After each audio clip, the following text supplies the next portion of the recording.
Lacroix, je m'occupe des cabanes urbaines à La Rochelle. Les cabanes urbaines, c'est un tiers-lieu qui fait aujourd'hui 1200 m², qui accueille une activité d'escalade, une activité de restauration, de coworking et de yoga, et qui, fin 2021, va accueillir en plus une activité de santé, une boutique en pied d'immeuble, et les surfaces vont considérablement augmenter, puisque nous allons passer de 1200 m² exploités à un peu plus de 3000 m², extérieur inclus, avec une dimension de végétalisation et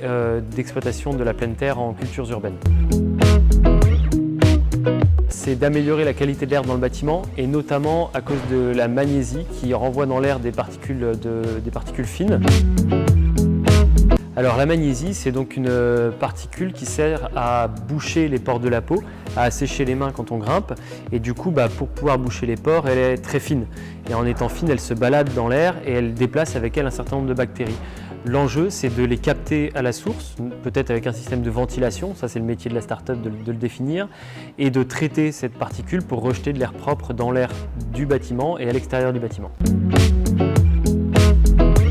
Nous avons accepté d'être terrain d'expérimentation car depuis le départ, ce qu'on souhaite ici aux cabanes urbaines, c'est le bien-être des salariés, des usagers, et il nous semble essentiel d'être en avance sur des potentielles normes à venir sur ce sujet-là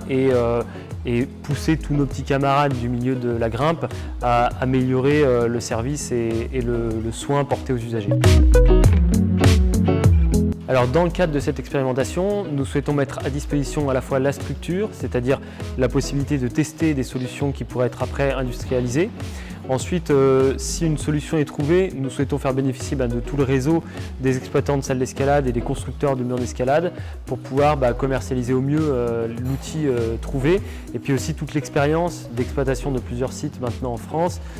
qui fait que on a identifié où situer les problématiques, on a des pistes de début de développement. Donc tout ça, nous, on peut le